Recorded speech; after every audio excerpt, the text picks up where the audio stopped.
Alternative A-bar shape grabs. As promised, we'll show you some alternative grabs that could make this shape easier to play.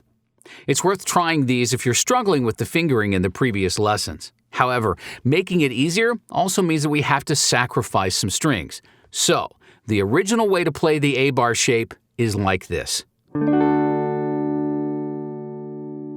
Now, one alternative grab looks like this. So instead of using the middle finger, ring finger, and pinky, you simply use your ring finger to fret all three strings. The only string that you can't really play with this grab is the high E string right here that will be muted.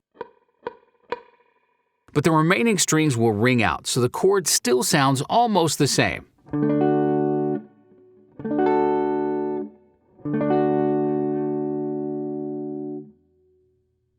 One other alternative is to skip the A string and only use your index finger to fret the high E string, like this. In this shape, you only strum the four thinnest strings, so the root note of the A string is not played, but the chord still sounds almost the same. If you want, you could try these alternatives a few times and compare them to the original fingering, then choose the grab that suits you best.